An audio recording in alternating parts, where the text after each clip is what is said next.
ਅਸੀਂ ਸੱਜਣ ਆਪਣੇ ਹੱਥਾਂ ਨੂੰ स्वर्ग ਦੀ ਵੱਲ ਉਠਾਵਾਂਗੇ और अपनी व्यक्तिगत प्रार्थना करांगे कि परमेश्वर मैं तेरी पाक हजूरी च आया तो अपने वचन के अनुसार मेरे नाल गल कर। परमेश्वर तू गल्ला करने वाला परमेश्वर है।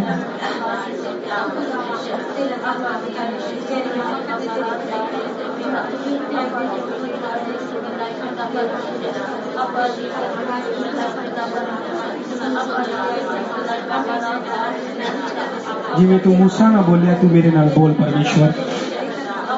जिवें तू नबियां रसूलां ना बोलिया परमेश्वर तू मेरे नाल बोल मेरे खुदा।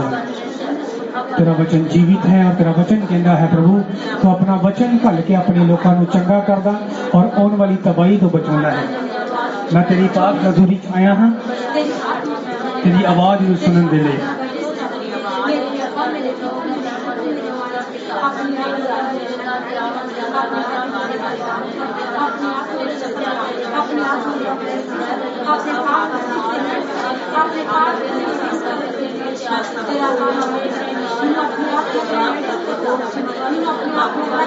जो दिल तो पुकार रहे हैं अज पवित्र आत्मा तुहाडे नाल रूबरू गल करेगा और तुहानूं सिखाएगा अपनी गल्लां वचन दे राही।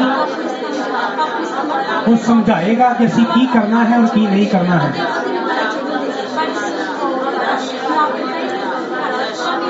प्रभु ने कहिए प्रभु मैं अपना आप तेनू सौंपदा हाँ। मैं अपना रूह जिसम जान तेनू सौंपदा हाँ। अज तेरा रूह मैनू सिखाए और तेरा रूह मैनू समझाए। परमेश्वर मेरे दिल दिमाग के कब्जा करो, मेरे शरीर के कब्जा करो। पवित्र आत्मा जी असी यीशु के पाक लहू का वारा मंगते हैं। कोई भी अंधकार की शक्ति सुस्ती लापरवाही लगर्जी इस वचन को चुरा ना पाए। परमेश्वर आज जो कोई भी तेरे पाक वचन को सुने प्रभु मेरी जिंदगी के अंदर एक तब्दीली आ जाए। मेरे खुदावन एक तब्दीली आ जाए। परमेश्वर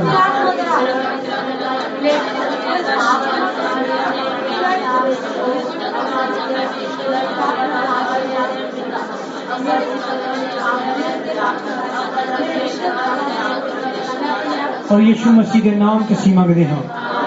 अपनी अखां नूं बंद रखांगे। संगत विच जिन्हों भी परमेश्वर का आत्मा अगुवाई करता है कोई भी अज दे वचन के लिए प्रार्थना करे।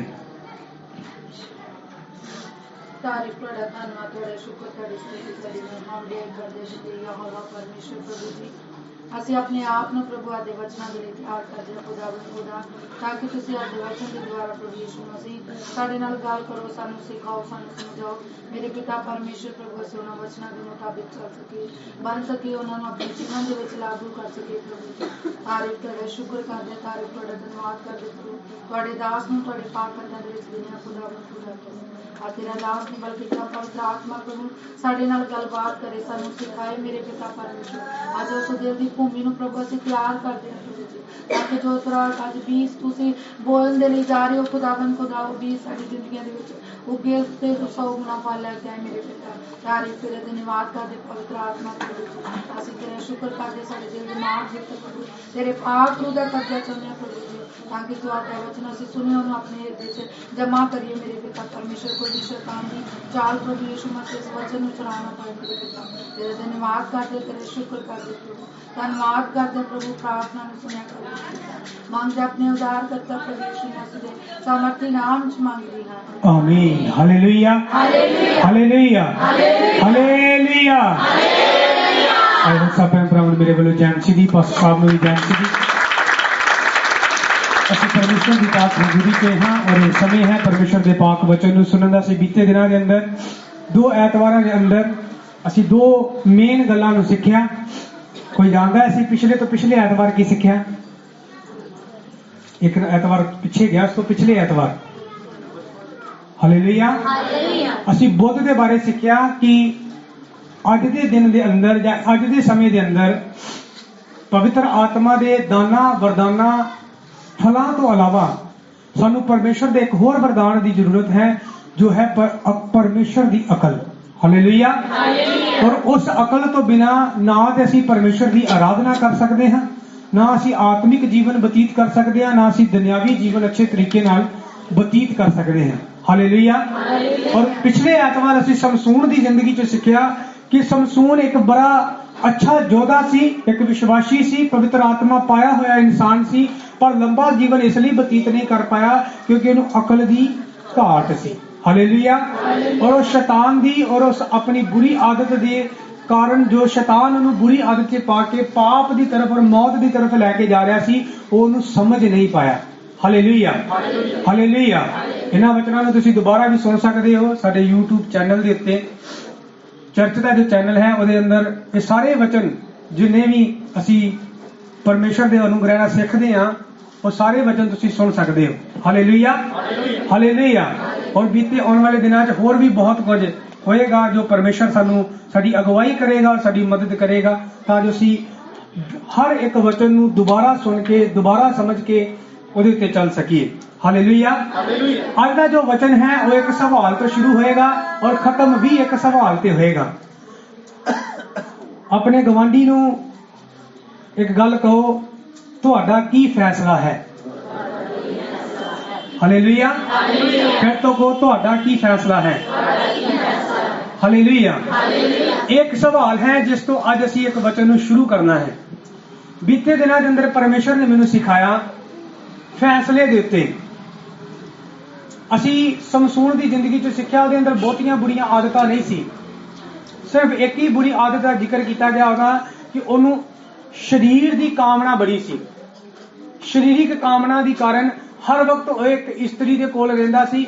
3 ਔਰਤਾਂ ਦੇ ਕੋਲ ਗਿਆ ਔਰ 3 ਔਰਤਾਂ ਦੇ ਕਾਰਨ ਉਹਦੀ ਜ਼ਿੰਦਗੀ ਦੇ ਅੰਦਰ ਘਟਨਾਵਾਂ ਵਾਪਰੀਆਂ, ਪਰ ਲਾਸਟ ਜਿਹੜੀ ਸੀ ਉਹ ਉਹਨੂੰ ਸਮਝ ਨਹੀਂ ਪਾਇਆ, ਜਿਹਦੇ ਕਾਰਨ ਉਹ ਇੱਕ ਜਲਦੀ ਇੱਕ ਸੂਰਮਾ ਹੋਣ ਦੇ ਬਾਵਜੂਦ ਵੀ ਬਾਈਬਲ ਕਹਿੰਦੀ ਹੈ ਕਿ ਉਹ ਇੱਕ ਕੈਦੀ ਦੀ ਮੌਤ ਮਰਿਆ। ਹਾਲੇਲੂਇਆ। ਜਿਸ ਬੰਦੇ ਨੂੰ ਕੋਈ ਟੱਚ ਨਹੀਂ ਸੀ ਕਰ ਸਕਦਾ, ਛੂ ਨਹੀਂ ਸੀ ਸਕਦਾ, ਜਿਹਦੇ ਕੋਲ ਲੋਕ ਡਰਦੇ ਸੀ, ਉਹਦੀਆਂ ਅੱਖਾਂ ਕੱਢ ਲਈਆਂ ਗਈਆਂ, ਉਹਦੇ ਕੋਲੋਂ ਚੱਕੀ ਪਸਵਾਈ ਗਈ ਔਰ ਉਹਦੇ ਕੋਲੋਂ ਬਾਈਬਲ 'ਚ ਲਿਖਿਆ ਹੈ ਕਿ ਉਹਦਾ ਤਮਾਸ਼ਾ ਉਹਨੂੰ ਬਣਾਇਆ ਗਿਆ। ਹਾਲੇਲੂਇਆ। ਸਿਰਫ ਇੱਕ ਬੁਰੀ ਆਦਤ ਦੀ ਵਜ੍ਹਾ ਦੇ ਨਾਲ। ਅੱਜ ਵੀ ਪਰਮੇਸ਼ਰ ਦੇ ਵਚਨ ਦੇ ਵਿੱਚੋਂ ਅਸੀਂ ਇੱਕ ਫੈਸਲੇ ਦੇ ਬਾਰੇ ਸਿੱਖਾਂਗੇ। ਅਸੀਂ 2 ਜੋੜੀਆਂ ਦੇ ਉੱਤੇ ਜ਼ਿਕਰ ਕਰਨਾ ਹੈ ਔਰ ਦੋਨੇ ਜੋੜੀਆਂ ਅਸੀਂ ਪਰਮੇਸ਼ਰ ਦੇ ਵਿੱਚੋਂ ਵਚਨ ਦੇ ਵਿੱਚੋਂ ਸਿੱਖਾਂਗੇ। ਉਤਪਤੀ ਦੀ ਕਿਤਾਬ ਉਹਦਾ 13 ਅਧਿਆਏ।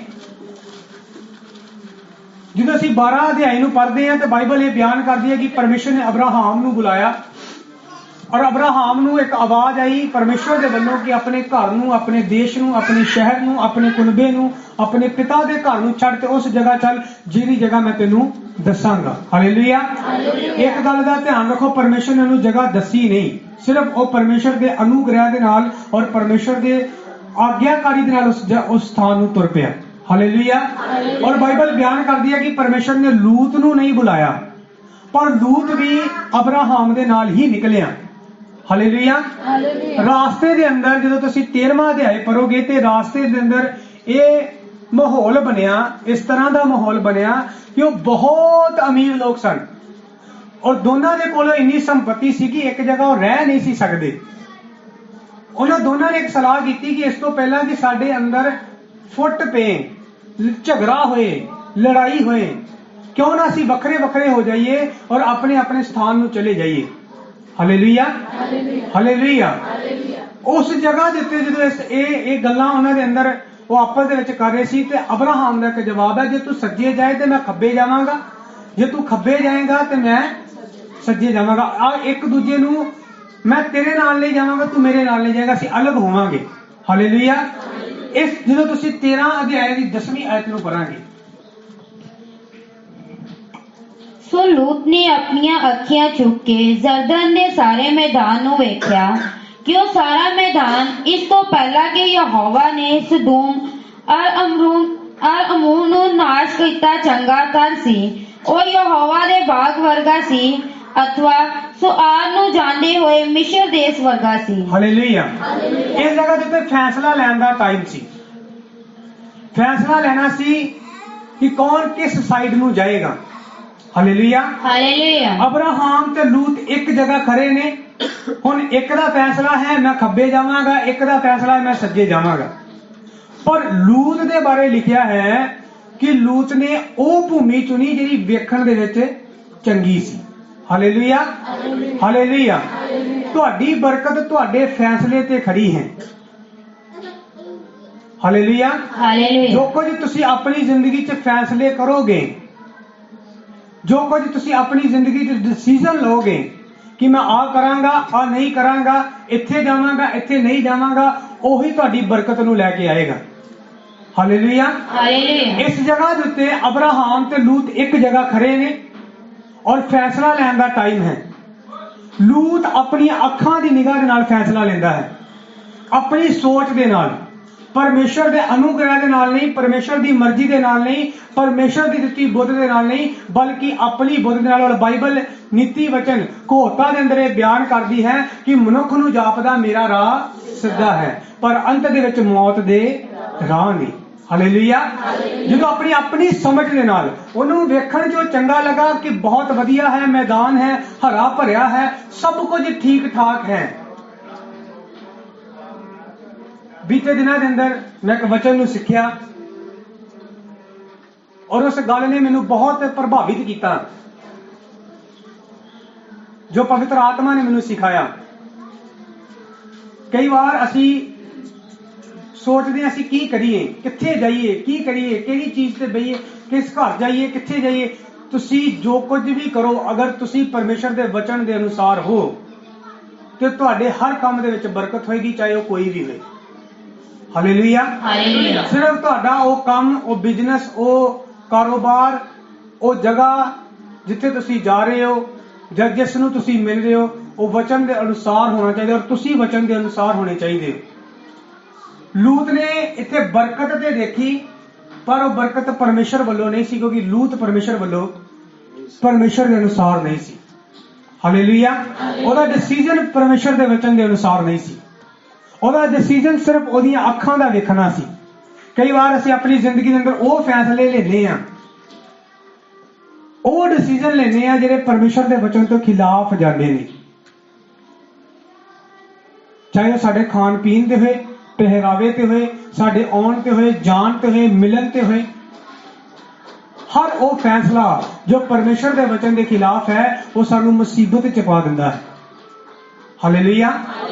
ਅਸੀਂ ਗੁਨਾਹ ਦੇ ਬਾਰੇ ਪੜ੍ਹਦੇ ਹਾਂ।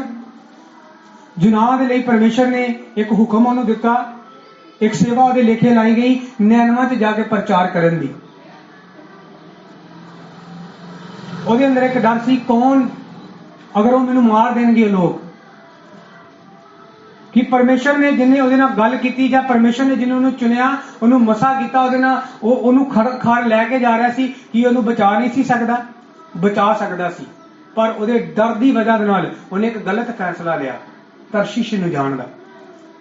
ਹਾਲੇਲੂਇਆ। ਔਰ ਉਹ ਮੁਸੀਬਤ ਵਿੱਚ ਫਸ ਗਿਆ। ਹਾਲੇਲੂਇਆ। ਇੱਥੇ ਲੂਤ ਨੇ ਇੱਕ ਫੈਸਲਾ ਲਿਆ ਔਰ ਲੂਤ ਦੇ ਫੈਸਲੇ ਦਾ ਜਦੋਂ ਤੁਸੀਂ 13 ਆਇਤ ਨੂੰ ਪੜਾਂਗੇ, ਅਸੀਂ ਵੇਖਾਂਗੇ ਉਹਦਾ ਫੈਸਲਾ ਕਿਉਂ ਗਲਤ ਸੀ। ਅਤੇ ਸਦੋਮ ਦੇ ਮਨੁੱਖ ਯਹੋਵਾ ਦੇ ਅੱਗੇ ਅਤ ਬੁਰਿਆਰ ਅਰ ਮਹਾਪਾਪੀ ਸਨ। ਹਾਲੇਲੂਇਆ। ਹਾਲੇਲੂਇਆ। ਕਿਉਂ ਗਲਤ ਸੀ? ਕਿਉਂਕਿ ਜਿਸ ਦੇਸ਼ ਦੇ ਅੰਦਰ ਜਾਂ ਜਿਸ ਜਗ੍ਹਾ ਦੇ ਅੰਦਰ ਰਹਿਣ ਦਾ ਉਹਨੇ ਫੈਸਲਾ ਕੀਤਾ, ਬਾਈਬਲ ਨੂੰ ਅਗਰ ਧਿਆਨ ਦੇ ਨਾਲ ਪੜੋ, ਉਹ ਕੱਲੇ ਬੁਰੇ ਨਹੀਂ ਸੀ। ਬਾਈਬਲ ਕਹਿੰਦੀ ਯਹੋਵਾ ਦੇ ਅੱਗੇ ਅਤ ਬੁਰੇ ਸੀ, ਔਰ ਪਾਪੀ ਵੀ ਨਹੀਂ ਲਿਖਿਆ, ਮਹਾ ਪਾਪੀ। ਇੰਨੀ ਪਾਪ ਵਾਲੀ ਜਗ੍ਹਾ ਤੇ ਜਾਣ ਦਾ ਫੈਸਲਾ ਲੈਣਾ ਸਿਰਫ ਬਰਕਤ ਨੂੰ ਦੇਖ ਕੇ, ਸਿਰਫ ਲਾਲਚ ਨੂੰ ਦੇਖ ਕੇ, ਸਿਰਫ ਆਪਣਾ ਫਾਇਦਾ ਦੇਖ ਕੇ। ਇੱਥੇ ਵੀ ਇੱਕ ਬੁੱਧ ਦੀ ਘਾਟ ਨਜ਼ਰ ਆ ਰਹੀ ਹੈ। ਹਾਲੇਲੂਇਆ। ਹਾਲੇਲੂਇਆ। ਕਈ ਵਾਰ ਅਸੀਂ ਐਸੀ ਜਗ੍ਹਾ ਤੇ ਜਾਣ ਦਾ ਫੈਸਲਾ ਲੈਂਦੇ ਆ ਸਿਰਫ ਆਪਣੇ ਦੁਨਿਆਵੀ ਫਾਇਦੇ ਦੇ ਲਈ, ਸਿਰਫ ਆਪਣੇ ਸਰੀਰਕ ਫਾਇਦੇ ਦੇ ਲਈ, ਸਿਰਫ ਰਿਸ਼ਤੇਦਾਰੀ ਨੂੰ ਸੰਭਾਲਣ ਦੇ ਲਈ ਕਿ ਕੋਈ ਨਾਰਾਜ਼ ਨਾ ਹੋ ਜਾਏ। ਹਾਲੇਲੂਇਆ। ਔਰ ਸਾਡੇ ਉਹੀ ਫੈਸਲੇ ਸਾਨੂੰ ਆਤਮਿਕ ਤੌਰ ਤੇ ਪਰਮੇਸ਼ਰ ਤੋਂ ਦੂਰ ਕਰਦੇ ਨੇ। ਹਾਲੇਲੂਇਆ। ਬਾਈਬਲ ਇਹ ਬਿਆਨ ਕਰਦੀ ਹੈ, ਮੇਰੇ ਬਹੁਤ ਸਾਰੇ ਦੋਸਤ ਨੇ ਜਿਹੜੇ ਆਉਂਦੇ ਨੇ। ਕੱਲ ਵੀ ਇੱਕ ਮੇਰਾ ਦੋਸਤ ਆਇਆ, ਮੇਰੇ ਸਰੀਰ ਦੇ ਉੱਤੇ ਕੁਝ ਨਿਸ਼ਾਨ ਸੀ, ਇੱਕ ਉਹਨੇ ਵੇਖ ਕੇ ਮੈਨੂੰ ਇੱਕ ਗੱਲ ਕਹੀ ਕਿ 2 ਕੰਮ ਨੇ ਨਿਸ਼ਾਨ ਮਿਟਾਉਣ ਦੇ, ਪਹਿਲਾਂ ਤੇ ਤੂੰ ਕਰਨਾ ਹੀ ਨਹੀਂ। ਮੈਨੂੰ ਕਿਹਾ ਕਿ ਕਹਿੰਦਾ ਯਾਰ ਫਲਾਣੀ ਜਗ੍ਹਾ ਤੇ ਜਾਣਾ ਪੈਣਾ, ਉੱਥੇ ਆ ਚੜਾਉਣਾ ਪੈਣਾ, ਮੈਨੂੰ ਪਤਾ ਤੂੰ ਕਰਨਾ ਹੀ। Hallelujah, hallelujah. ਪਹਿਲਾਂ ਹੀ ਅਸੀਂ ਸਾਡਾ ਆਤਮਿਕ ਜੀਵਨ ਇਸ ਤਰ੍ਹਾਂ ਦਾ ਹੋਣਾ ਚਾਹੀਦਾ ਹੈ ਕਿ ਲੋਕ ਜਾਣਦੇ ਹੋਣ ਕਿ ਇਹ ਬੰਦੇ ਕਦੀ ਗਲਤ ਫੈਸਲਾ ਨਹੀਂ ਲੈਣਗੇ ਬਾਈਬਲ ਤੋਂ ਬਾਹਰ, ਤੇ ਇਹਨਾਂ ਨੂੰ ਇਹਦੀ ਸਲਾਹ ਵੀ ਨਹੀਂ ਦੇਣੀ ਚਾਹੀਦੀ। ਹਾਲੇਲੂਇਆ। ਪਰ ਅਗਰ ਮੈਂ ਉਹਨੂੰ ਕਹਾਂ ਵੀ ਮੈਨੂੰ ਤੇ ਚੰਗਾਈ ਚਾਹੀਦੀ ਹੈ ਯਾਰ, ਮੈਨੂੰ ਤੇ ਸਿਰਫ ਇਸ ਦਾਗ ਤੋਂ ਜਾਂ ਇਸ ਛੋਟਾ ਜਿਹਾ ਮਾਸ ਜਾਂ ਟੁਕੜਾ ਜਿਹਾ ਇਹਦੇ ਤੋਂ ਛੁਟਕਾਰਾ ਚਾਹੀਦਾ ਹੈ, ਔਰ ਤੇਰੀ ਦੋਸਤੀ ਨਹੀਂ ਛੱਡ ਸਕਦਾ ਮੈਂ, ਮੈਨੂੰ ਬਾਈਬਲ ਛੱਡਣਾ ਮਨਜ਼ੂਰ ਹੈ, ਤਾਂ ਉਹ ਇੱਕ ਫੈਸਲਾ ਮੇਰੀ ਦੋਸਤੀ ਤੇ ਬਚਾ ਲੇਗਾ, ਪਰ ਮੇਰਾ ਆਤਮਿਕ ਜੀਵਨ ਪਰਮੇਸ਼ਰ ਨਾਲ ਮੇਰੇ ਰਿਸ਼ਤੇ ਨੂੰ ਤੋੜ ਦੇਗਾ। Hallelujah, hallelujah.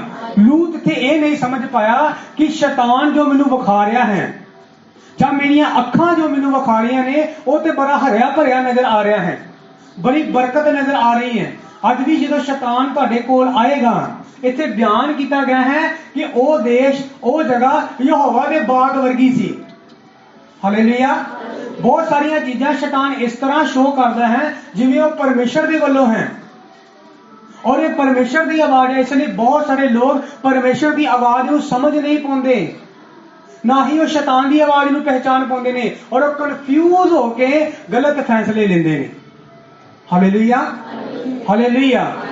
ਇਸ ਲਈ ਬਾਈਬਲ ਰੀਡ ਕਰੋ। ਮੈਂ ਬਹੁਤ ਵਾਰ ਕਹਿੰਦਾ ਹਾਂ, ਅਗਰ ਤੁਸੀਂ ਨਹੀਂ ਪੜ੍ਹ ਸਕਦੇ, ਸਾਡੀ ਟੀਮ ਨੇ ਇੱਕ ਸਲਾਹ ਕੀਤੀ ਹੈ, ਜਿਹੜੇ ਲੋਕ ਬਾਈਬਲ ਨਹੀਂ ਪੜ੍ਹ ਪਾਉਂਦੇ, ਮੈਂ ਬਹੁਤ ਵਾਰ ਕਿਹਾ ਪਰ ਬਹੁਤ ਘੱਟ ਲੋਕ ਨੇ ਜਿਹੜੇ ਚਰਚ 'ਚ ਆ ਕੇ ਕਹਿੰਦੇ ਨੇ ਕਿ ਅਸੀਂ ਪੜ੍ਹਨਾ ਚਾਹੁੰਦੇ ਹਾਂ, ਜਾਂ ਜਿਨ੍ਹਾਂ ਨੂੰ ਜਲਦੀ ਬੁੱਕਸ ਦਾ ਪਤਾ ਨਹੀਂ ਲੱਗਦਾ, ਕਿਤਾਬਾਂ ਦਾ ਪਤਾ ਨਹੀਂ ਲੱਗਦਾ, ਜਾਂ ਕੁਝ ਬਾਈਬਲ ਦੀ ਐਸੀ ਗੁਰਮੁਖੀ ਦੀ ਗਿਣਤੀ ਹੈ ਜਿਹਨਾਂ ਨੂੰ ਸਮਝ ਨਹੀਂ ਆਉਂਦੀ, ਉਹਨਾਂ ਦੇ ਲਈ ਇੱਕ ਸਪੈਸ਼ਲ ਕਲਾਸ ਸ਼ੁਰੂ ਹੋਏਗੀ ਅਗਲੇ ਆਉਣ ਵਾਲੇ ਦਿਨਾਂ 'ਚ। ਉਹ ਇੱਥੇ ਆ ਕੇ ਪੰਜਾਬੀ ਸਿੱਖ ਸਕਦੇ ਨੇ, ਉਹਨਾਂ ਨੂੰ ਬੁੱਕਸ ਵਾਈਜ਼, ਪੈਟਰਨ ਵਾਈਜ਼, ਜਿੱਦਾਂ ਵੀ ਬਾਈਬਲ ਦੀਆਂ 66 ਕਿਤਾਬਾਂ ਨੇ ਉਹ ਸਮਝਾਈਆਂ ਜਾਣਗੀਆਂ, ਤਾਂ ਜੋ ਜਦੋਂ ਵੀ ਬਾਈਬਲ ਖੋਲੀ ਜਾਏ ਔਰ ਤੁਹਾਨੂੰ ਪੜ੍ਹਨ ਦੇ ਲਈ ਕਿਹਾ ਜਾਏ, ਤੁਸੀਂ ਜਲਦੀ ਦੇ ਨਾਲ ਉਸ ਚੈਪਟਰ ਨੂੰ, ਉਸ ਬੁੱਕ ਨੂੰ ਲੱਭ ਸਕੋ। ਹਾਲੇਲੂਇਆ। ਜਦੋਂ ਤੁਸੀਂ ਬਾਈਬਲ ਨੂੰ ਪੜ੍ਹੋਗੇ, ਅੱਛੇ ਤਰੀਕੇ ਦੇ ਨਾਲ ਮਨਨ ਕਰੋਗੇ ਵਚਨ ਦਿੱਤੇ, ਫਿਰ ਤੁਸੀਂ ਪਰਮੇਸ਼ਰ ਦੀ ਆਵਾਜ਼ ਨੂੰ ਔਰ ਸ਼ੈਤਾਨ ਦੀ ਆਵਾਜ਼ ਦੋਨਾਂ 'ਚ ਫਰਕ ਕਰ ਪਾਓਗੇ। Hallelujah, hallelujah. ਜਦੋਂ ਤੁਸੀਂ ਇਸ ਜਗ੍ਹਾ ਦੇ ਉੱਤੇ ਵੇਖਦੇ ਹੋ, ਸਭ ਕੁਝ ਵੇਖਣ ਨੂੰ ਸਹੀ ਸੀ, ਪਰ ਉਹ ਲੋਕ ਪਰਮੇਸ਼ਰ ਦੇ ਸਾਹਮਣੇ ਅਤ ਬੁਰੇ ਸੀ। ਬੁਰੇ ਵੀ ਨਹੀਂ, ਅਤ ਬੁਰੇ, ਪਾਪੀ ਵੀ ਨਹੀਂ, ਮਹਾ ਪਾਪੀ। ਔਰ ਲੂਤ ਉੱਥੇ ਜਾਣ ਦਾ ਫੈਸਲਾ ਕਰਦਾ ਹੈ। Hallelujah, hallelujah. ਔਰ ਉਹਦੇ ਫੈਸਲੇ ਦਾ ਇੱਕ ਨਤੀਜਾ ਨਿਕਲਦਾ ਹੈ, ਜੋ ਰੈਫਰੈਂਸ ਬਹੁਤ ਲੰਬਾ ਹੈ, ਅਸੀਂ ਸਿਰਫ ਰੈਫਰੈਂਸ ਪੜਾਂਗੇ ਨਹੀਂ, ਅਸੀਂ ਮੈਂ ਰੈਫਰੈਂਸ ਦਵਾਂਗਾ। ਉਤਪਤੀ 19 ਅਧਿਆਏ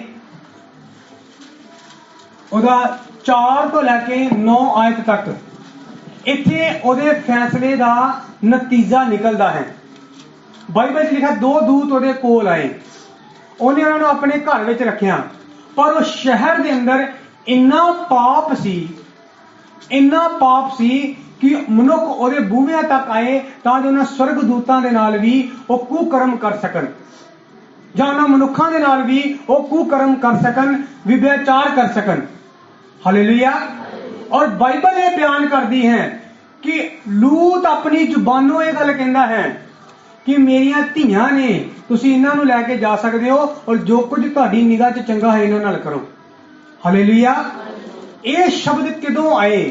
ਜਦੋਂ ਗਲਤ ਫੈਸਲਾ ਲਿਆ ਗਿਆ। ਹਾਲੇਲੂਇਆ।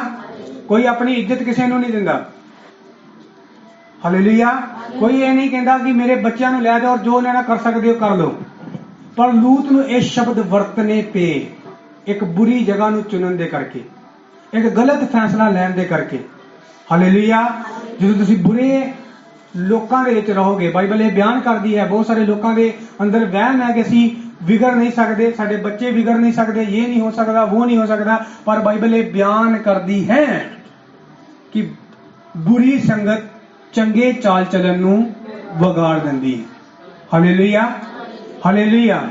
ਔਰ ਲੂਤ ਨੇ ਇੱਕ ਬੁਰੀ ਜਗ੍ਹਾ ਤੇ ਜਾਣ ਦਾ ਫੈਸਲਾ ਲਿਆ ਜਿੱਥੇ ਲੋਕ ਪਰਮੇਸ਼ਰ ਤੋਂ ਦੂਰ ਸਨ, ਔਰ ਉਹ ਸਰਾਪ ਉਹਦੀ ਜ਼ਿੰਦਗੀ 'ਚ ਬਣਿਆ ਰਿਹਾ ਫਿਰ। ਹਾਲੇਲੂਇਆ। ਉਸ ਤੋਂ ਬਾਅਦ ਮੇਰੀ ਜ਼ਿੰਦਗੀ 'ਚ ਬਹੁਤ ਸਾਰੀਆਂ ਘਟਨਾ ਵਾਪਰੀਆਂ ਜਿਹੜੀਆਂ ਅਸੀਂ ਅਗਲੇ ਸਿੱਖਾਂਗੇ, ਪਰ ਮੈਂ ਇਹੀ ਸਿਖਾਉਣਾ ਚਾਹੁੰਦਾ ਹਾਂ ਜੋ ਪਵਿੱਤਰ ਆਤਮਾ ਨੇ ਮੈਨੂੰ ਸਿਖਾਇਆ ਕਿ ਲੂਤ ਨੇ ਇੱਕ ਫੈਸਲਾ ਲਿਆ, ਔਰ ਉਹਦੇ ਇੱਕ ਫੈਸਲੇ ਦੀ ਵਜ੍ਹਾ ਦੇ ਨਾਲ ਜਦੋਂ ਨੇ ਆਪਣੀਆਂ ਅੱਖਾਂ ਦੇ ਡਿੱਠੇ ਦਾ ਫੈਸਲਾ ਲਿਆ। ਬਾਈਬਲ ਨੂੰ ਜਦੋਂ ਤੁਸੀਂ ਪੜ੍ਹੋਗੇ, ਨਿਆਂਇਆਂ ਦੀ ਕਿਤਾਬ ਲਿਖਿਆ, ਇਸਰਾਇਲ ਦਾ ਕੋਈ ਰਾਜਾ ਨਹੀਂ ਸੀ। ਜਦੋਂ ਨਿਆਂਇਆਂ ਦੇ ਲਾਸਟ ਚੈਪਟਰਾਂ ਨੂੰ ਤੁਸੀਂ ਪੜ੍ਹੋਗੇ ਤੇ ਬਾਈਬਲ ਇਹ ਬਿਆਨ ਕਰਦੀ ਹੈ, ਇਸਰਾਇਲ 'ਚ ਕੋਈ ਰਾਜਾ ਨਹੀਂ ਸੀ, ਔਰ ਜਿਹਨੂੰ ਜੋ ਚੰਗਾ ਲੱਗਦਾ ਸੀ ਉਹ ਉਹੀ ਕਰਦਾ ਸੀ। ਹਾਲੇਲੂਇਆ। ਜਦੋਂ ਅਸੀਂ ਪਰਮੇਸ਼ਰ ਦੇ ਅਧੀਨਗੀ ਚੋਂ ਬਾਹਰ ਨਿਕਲ ਜਾਂਦੇ ਹਾਂ ਔਰ ਜੋ ਸਾਡੇ ਦਿਲ ਨੂੰ ਚੰਗਾ ਲੱਗਦਾ ਉਹ ਕਰਦੇ ਆ, ਤੇ ਹਮੇਸ਼ਾ ਨਿਆਂਇਆਂ ਦੀ ਕਿਤਾਬ ਨੂੰ ਜਦੋਂ ਤੁਸੀਂ ਪੜ੍ਹੋਗੇ, ਇਸਰਾਇਲ ਕੌਮ ਹਮੇਸ਼ਾ ਗੁਲਾਮੀ 'ਚ, ਪਰੇਸ਼ਾਨੀ 'ਚ, ਵਿਪਤਾ 'ਚ, ਦੁੱਖ 'ਚ ਗਈ ਜਦੋਂ ਉਹ ਆਪਣੀਆਂ ਅੱਖਾਂ ਦਾ ਡਿੱਠਾ ਕਰਦੇ ਸੀ। ਹਾਲੇਲੂਇਆ। ਜੋ ਕੁਝ ਤੁਹਾਡੀ ਨਿਗਾਹ 'ਚ ਠੀਕ ਹੈ, ਇਹ ਜ਼ਰੂਰੀ ਨਹੀਂ ਹੈ ਕਿ ਉਹ ਪਰਮੇਸ਼ਰ ਦੀ ਨਿਗਾਹ 'ਚ ਠੀਕ ਹੋਏ। ਇਸ ਲਈ ਪਰਮੇਸ਼ਰ ਦੇ ਅੱਗੇ ਪ੍ਰੇਅਰ ਕਰੋ ਕਿ ਪ੍ਰਭੂ ਮੈਨੂੰ ਸਿਖਾ, ਮੈਂ ਉਹ ਕਰਾਂ ਜੋ ਤੇਰੀ ਨਿਗਾਹ 'ਚ ਠੀਕ ਹੈ।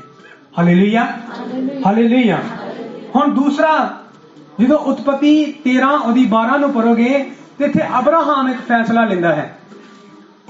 ਉਤਪਤੀ ਅਬਰਾਮ ਕਨਾਨ ਦੇ ਦੇਸ਼ ਵਿੱਚ ਵਸਿਆ ਅਤੇ ਲੂਤ ਉਸ ਮੈਦਾਨ ਦੇ ਨਗਰਾਂ ਵਿੱਚ ਵਸਿਆ ਔਰ ਸਦੋਮ ਕੋਲ ਆਪਣਾ ਤੰਬੂ ਲਾਇਆ। Hallelujah, hallelujah, hallelujah, hallelujah. ਜਦੋਂ ਤੁਸੀਂ ਅਬਰਾਹਾਮ ਦਾ ਫੈਸਲਾ ਦੇਖੋਗੇ ਤਾਂ ਉਹ ਉਧਰ ਨੂੰ ਗਿਆ ਜਿੱਧਰ ਪਰਮੇਸ਼ਰ ਉਹਨੂੰ ਕਰਨਾ ਚਾਹੁੰਦਾ ਸੀ।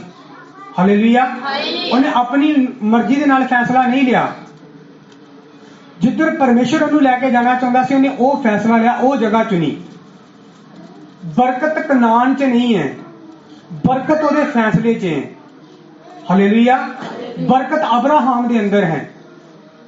ਜਦੋਂ ਅਬਰਾਹਾਮ ਨੇ ਪਰਮੇਸ਼ਰ ਦੀ ਇੱਛਾ ਦੇ ਨਾਲ ਫੈਸਲਾ ਲਿਆ, ਬਾਈਬਲ ਇਹ ਬਿਆਨ ਕਰਦੀ ਹੈ, ਯਹੋਸ਼ੂਆ ਉਹਦੇ ਪਹਿਲੇ ਅਧਿਆਇ ਦੇ ਅੰਦਰ ਪਰਮੇਸ਼ਰ ਨੇ ਯਹੋਸ਼ੂਆ ਨੂੰ ਕਿਹਾ ਸੀ, ਇਹ ਭਵਿਸ਼ਤਾ ਦੀ ਪੋਥੀ ਤੇਰੇ ਮੂੰਹ ਤੋਂ ਕਦੀ ਵੱਖਰੀ ਨਾ ਹੋਏ, ਬਲਕਿ ਦਿਨ ਰਾਤ ਇਹਦੇ ਤੇ ਕੀ ਕਰ, ਮਨਨ ਕਰ, ਇਹਦੀ ਪਾਲਣਾ ਕਰ, ਇਹਨੂੰ ਪੂਰਾ ਕਰ, ਤੇ ਤੂੰ ਜਿੱਥੇ ਕਿਤੇ ਜਾਏਗਾ ਮੈਂ ਤੇਰੇ ਨਾਲ ਹੋਵਾਂਗਾ ਔਰ ਤੇਰਾ ਹਰ ਕੰਮ ਕੀ ਹੋਏਗਾ, ਸਫਲ ਹੋਏਗਾ। ਪਰਮੇਸ਼ਰ ਨੇ ਇਹ ਨਹੀਂ ਕਿਹਾ ਕਿ ਤੂੰ ਫਲਾਣੀ ਜਗ੍ਹਾ ਜਾਏਗਾ ਸਫਲ ਹੋਏਗਾ, ਪਰ ਇੱਥੇ ਚਲ ਜਾਏਗਾ ਤੇ ਘਾਟਾ ਪੈ ਜਾਏਗਾ, ਇੱਥੇ ਚਲ ਜਾਏਗਾ ਤੇ ਘਾਟਾ ਪੈ ਜਾਏਗਾ। ਜਿੱਥੇ ਕਿਤੇ ਤੂੰ ਜਾਏਗਾ, ਪਰ ਉਹਦੇ ਲਈ ਤੇਰੇ ਅੰਦਰ ਕੀ ਹੋਣਾ ਚਾਹੀਦਾ ਹੈ, ਵਚਨ ਹੋਣਾ ਚਾਹੀਦਾ ਹੈ।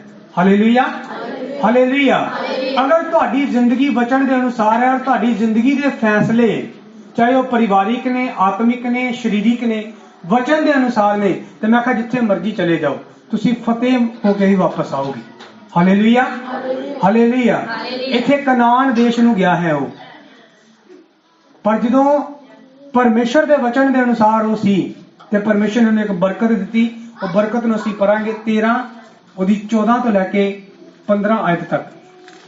ਫਿਰ ਯਹੋਵਾ ਨੇ ਅਬਰਾਹਮ ਨੂੰ ਲੋਤ ਦੇ ਉਸ ਤੋਂ ਵੱਖਰੇ ਹੋਣ ਦੇ ਪਿੱਛੋਂ ਆਖਿਆ ਕਿ ਆਪਣੀਆਂ ਅੱਖੀਆਂ ਹੁਣ ਚੁੱਕ ਕੇ ਇਸ ਥਾਂ ਤੋਂ ਜਿੱਥੇ ਤੂੰ ਹੁਣ ਹੈ, ਉੱਤਰ ਔਰ ਦੱਖਣ, ਪੂਰਬ ਔਰ ਪੱਛਮ ਵੱਲ ਦੇਖ, ਕਿਉਂਕਿ ਇਹ ਸਾਰੀ ਧਰਤੀ ਜੋ ਤੂੰ ਵੇਖਦਾ ਹੈ ਤੈਨੂੰ ਔਰ ਤੇਰੀ ਅੰਸ਼ ਨੂੰ ਸਦਾ ਲਈ ਮੈਂ ਦਿਆਂਗਾ। Hallelujah, hallelujah. ਇਹ ਜਗ੍ਹਾ ਦੇ ਉੱਤੇ ਅਸੀਂ ਇੱਕ ਲੂਤ ਦੇ ਫੈਸਲੇ ਦੇ ਬਾਰੇ ਸਿੱਖਿਆ ਕਿ ਉਹਦਾ ਨਤੀਜਾ ਕੀ ਨਿਕਲਿਆ, ਕਿ ਉਹਨੂੰ ਇਹ ਆਪਣੇ ਮੂੰਹ ਤੋਂ ਪਾਪ ਕਰਨ ਦੇ ਲਈ ਕਹਿਣਾ ਪਿਆ ਕਿ ਮੇਰੀਆਂ ਧੀਆਂ ਨੂੰ ਲੈ ਜਾਓ ਔਰ ਉਹਨਾਂ ਦੇ ਨਾਲ ਕੁਕਰਮ ਕਰੋ, ਜੋ ਕੁਝ ਕਰ ਸਕਦੇ ਹੋ ਕਰੋ। ਔਰ ਬਾਈਬਲ ਬਿਆਨ ਕਰਦੀ ਹੈ ਕਿ ਇਹ ਉਹਦੇ ਬੁਰੇ ਫੈਸਲੇ ਦਾ ਨਤੀਜਾ ਸੀ। Hallelujah, hallelujah. ਇਸ ਜਗ੍ਹਾ ਦੇ ਉੱਤੇ ਵੀ ਅਬਰਾਹਾਮ ਨੇ ਇੱਕ ਫੈਸਲਾ ਲਿਆ ਪਰਮੇਸ਼ਰ ਦੀ ਇੱਛਾ ਦੇ ਅਨੁਸਾਰ, ਪਰਮੇਸ਼ਰ ਦੀ ਮਰਜ਼ੀ ਦੇ ਅਨੁਸਾਰ, ਔਰ ਉਹਦੇ ਫੈਸਲੇ ਦਾ ਨਤੀਜਾ ਕੀ ਨਿਕਲਦਾ ਹੈ, ਪਰਮੇਸ਼ਰ ਨੂੰ ਇੱਕ ਬਰਕਤ ਦਿੰਦਾ ਹੈ। ਔਰ ਬਰਕਤ ਕੀ ਹੈ ਕਿ ਜਿੰਨੀ ਧਰਤੀ ਤੂੰ ਵੇਖ ਰਿਹਾ ਹੈ ਇਹ ਸਭ ਕੀ ਤੈਨੂੰ ਅਤੇ ਤੇਰੀ ਅੰਸ਼ ਨੂੰ ਦਿੱਤੀ ਜਾਏਗੀ। Hallelujah, hallelujah, hallelujah, hallelujah. ਜਦੋਂ ਤੁਸੀਂ ਪਰਮੇਸ਼ਰ ਦੇ ਵਚਨ ਦੇ ਅਨੁਸਾਰ ਜੀਵਨ ਬਤੀਤ ਕਰਦੇ ਹੋ ਔਰ ਉਹ ਕਰਦੇ ਹੋ ਜੋ ਪਰਮੇਸ਼ਰ ਦੀ ਨਿਗਾਹ 'ਚ ਸਹੀ ਹੈ ਔਰ ਪਰਮੇਸ਼ਰ ਦੇ ਅਨੁਸਾਰ ਚੱਲਦੇ ਹੋ, ਪਰਮੇਸ਼ਰ ਦੇ ਵਚਨ ਦੇ ਅਨੁਸਾਰ, ਔਰ ਆਪਣੀ ਜ਼ਿੰਦਗੀ ਦੇ ਫੈਸਲੇ ਪਰਮੇਸ਼ਰ ਦੇ ਵਚਨ ਦੇ ਅਨੁਸਾਰ ਲੈਂਦੇ ਹੋ, ਪੁੱਛਦੇ ਹੋ ਪਰਮੇਸ਼ਰ ਨੂੰ। ਅਸੀਂ ਕੱਲ ਰਾਤ ਵੀ ਇੱਕ ਵਚਨ ਸਿੱਖ ਰਹੇ ਸੀ ਕਿ ਸਾਨੂੰ ਇੱਕ ਪੁੱਤਰ ਬਖਸ਼ਿਆ ਗਿਆ, ਰਾਜ ਉਹਦੇ ਮੋਢਿਆਂ ਤੇ ਹੈ। ਯਸ਼ਾਇਆ 9 ਉਹਦੀ 6 ਦੇ ਅੰਦਰ ਲਿਖਿਆ ਪ੍ਰਭੂ ਯਿਸੂ ਮਸੀਹ ਦੇ ਬਾਰੇ, ਰਾਜ ਉਹਦੇ ਮੋਢਿਆਂ ਤੇ ਹੈ ਔਰ ਉਹਦਾ ਨਾਮ ਉਹ ਸੱਦਿਆ ਜਾਏਗਾ ਅਚਰਜ ਸਲਾਹਕਾਰ। Hallelujah, hallelujah. ਜਦੋਂ ਤੁਸੀਂ ਪਰਮੇਸ਼ਰ ਦੀ ਸਲਾਹ ਦੇ ਨਾਲ ਚੱਲਦੇ ਹੋ, ਪਵਿੱਤਰ ਆਤਮਾ ਦੀ ਅਗਵਾਈ ਨਾਲ ਚੱਲਦੇ ਹੋ ਔਰ ਪਰਮੇਸ਼ਰ ਨੂੰ ਪੁੱਛਦੇ ਹੋ ਪ੍ਰਭੂ ਮੈਂ ਕੀ ਕਰਾਂ, ਕਿੱਥੇ ਜਾਵਾਂ, ਕੀ ਬੋਲਾਂ, ਤੇ ਉਦੋਂ ਪਰਮੇਸ਼ਰ ਦਾ ਆਤਮਾ ਤੁਹਾਡੀ ਅਗਵਾਈ ਕਰਦਾ ਹੈ। ਮੈਂ ਆਪਣੇ ਪਰਿਵਾਰ ਦੇ ਮਸਲੇ ਨੂੰ ਕਿਵੇਂ ਹੱਲ ਕਰਾਂ, ਮੈਂ ਆਪਣੇ ਸਰੀਰ ਦੇ ਇਸ ਸਮੱਸਿਆ ਤੋਂ ਕਿਵੇਂ ਛੁਟਕਾਰਾ ਪਾਵਾਂ, ਉਹ ਜਦੋਂ ਪਰਮੇਸ਼ਰ ਦੀ ਇੱਛਾ ਦੇ ਨਾਲ ਤੁਸੀਂ ਚੱਲਦੇ ਹੋ ਉਦੋਂ ਬਰਕਤ ਮਿਲਦੀ ਹੈ। ਹਾਲੇਲੂਇਆ। ਹਾਲੇਲੂਇਆ। ਜਦੋਂ ਅਸੀਂ ਆਪਣੇ ਸਰੀਰ ਦੀ ਇੱਛਾ ਦੇ ਅਨੁਸਾਰ ਚੱਲਦੇ ਹਾਂ ਉਦੋਂ ਅਸੀਂ ਮੁਸੀਬਤ ਚ ਪੈਂਦੇ ਹਾਂ। ਹਾਲੇਲੂਇਆ। ਹਾਲੇਲੂਇਆ। ਹਾਲੇਲੂਇਆ। ਹਾਲੇਲੂਇਆ। ਦੋਨੋਂ ਇੱਕੋ ਜਗ੍ਹਾ ਖੜੇ ਨੇ, ਪਰ ਇੱਕ ਫੈਸਲੇ ਨੇ ਇੱਕ ਬਰਕਤ ਦੀ ਵੱਲ ਚਲਾ ਗਿਆ ਔਰ ਇੱਕ ਫੈਸਲੇ ਦੇ ਨਾਲ ਇੱਕ ਪਾਪ ਦੀ ਵੱਲ ਚਲਾ ਗਿਆ। ਹਾਲੇਲੂਇਆ। ਹਾਲੇਲੂਇਆ। ਇਸ ਲਈ ਮੈਂ ਕਿਹਾ ਸੀ ਅੱਜ ਤੁਸੀਂ ਇੱਕ ਸਵਾਲ ਤੋਂ ਸ਼ੁਰੂਆਤ ਕਰਨੀ ਹੈ ਕਿ ਤੁਹਾਡਾ ਫੈਸਲਾ ਕੀ ਹੈ, ਤੁਸੀਂ ਕਿਸ ਵੱਲ ਜਾਣਾ ਚਾਹੁੰਦੇ ਹੋ। ਜਦੋਂ ਤੁਸੀਂ ਯਹੋਸ਼ੂਆ ਦੇ ਬਾਰੇ ਪੜ੍ਹਦੇ ਹੋ ਤੇ ਬਾਈਬਲ ਇਹ ਬਿਆਨ ਕਰਦੀ ਹੈ, ਯਹੋਸ਼ੂਆ ਪੂਰੀ ਕਲੀਸਿਆ ਨੂੰ ਉਹਦਾ ਆਖਰੀ ਉਪਦੇਸ਼ ਹੈ ਤੇ ਬਾਈਬਲ ਲਿਖਦੀ ਹੈ ਔਰ ਪੂਰੀ ਕਲੀਸਿਆ ਨੂੰ ਇਕੱਠਾ ਕਰਨ ਤੋਂ ਬਾਅਦ, ਇਸਰਾਈਲ ਨੂੰ ਇਕੱਠਾ ਕਰਨ ਤੋਂ ਬਾਅਦ ਇੱਕ ਫੈਸਲਾ ਲੈਂਦਾ ਹੈ ਔਰ ਇੱਕ ਪ੍ਰਚਾਰ ਕਰਦਾ ਇਸ ਜਗ੍ਹਾ ਦੇ ਉੱਤੇ ਕਿ ਤੁਹਾਡੇ ਕੋਲ ਸਮੇਂ ਹੈ ਜਾਂ ਚੋਣ ਦਾ ਵਕਤ ਹੈ। ਤੁਸੀਂ ਕਿਹਨੂੰ ਚੁਣਨਾ ਚਾਹੁੰਦੇ ਹੋ, ਉਹਨਾਂ ਨੂੰ ਜਿਨ੍ਹਾਂ ਦੀ ਪਿਓ ਦਾਦੇ ਸੇਵਾ ਕਰਦੇ ਸੀ ਜਾਂ ਜਿਨ੍ਹਾਂ ਦੇ ਹੁਣ ਦੇ ਲੋਕ ਸੇਵਾ ਕਰਦੇ ਨੇ।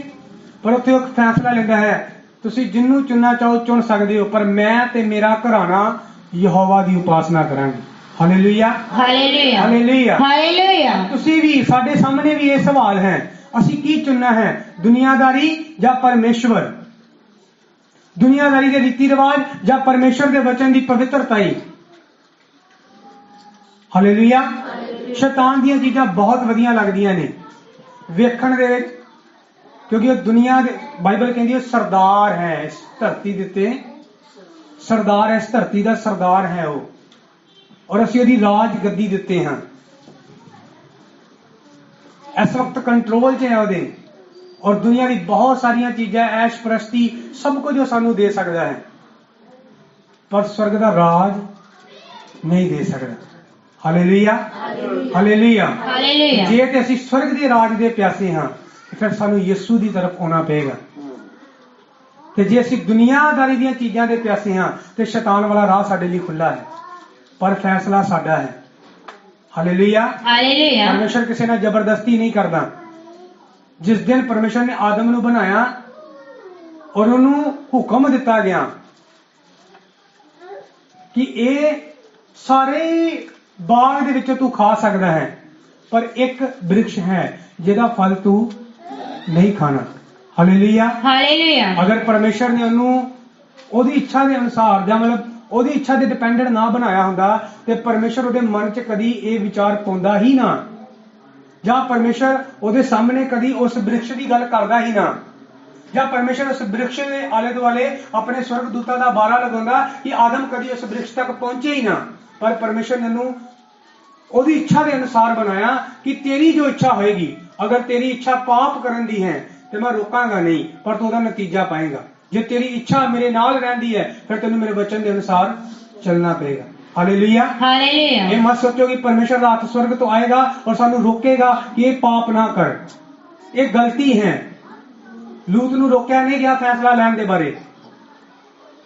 ਹਾਲੇਲੂਇਆ। ਹਾਲੇਲੂਇਆ। ਕਿਉਂਕਿ ਪਰਮੇਸ਼ਰ ਦਾ ਵਚਨ ਪਹਿਲਾਂ ਹੀ ਸਿਖਾਉਂਦਾ ਹੈ ਔਰ ਅੱਜ ਵੀ ਸਾਨੂੰ ਪਰਮੇਸ਼ਰ ਦੇ ਵਚਨ ਨੇ ਪਹਿਲਾਂ ਹੀ ਹੁਕਮ ਦਿੱਤੇ ਨੇ। ਸਭ ਕੁਝ ਅਸੀਂ ਜਾਣਦੇ ਹਾਂ ਔਰ ਅਗਰ ਅਸੀਂ ਜਾਣ ਬੁੱਝ ਕੇ ਗਲਤੀ ਕਰਦੇ ਹਾਂ ਤੇ ਪਰਮੇਸ਼ਰ ਰੋਕਦਾ ਨਹੀਂ। ਹਾਲੇਲੂਇਆ। ਹਾਲੇਲੂਇਆ। ਹਾਲੇਲੂਇਆ। ਹਾਲੇਲੂਇਆ। ਅਗਲੀ ਇੱਕ ਜੋੜੀ ਦੇ ਬਾਰੇ ਅਸੀਂ ਸਿੱਖਾਂਗੇ, ਰੂਤ ਦੀ ਕਿਤਾਬ, ਉਹਦਾ 1 ਅਧਿਆਏ, ਉਹਦੀ 1 ਤੋਂ 2 ਆਇਤ ਤੱਕ।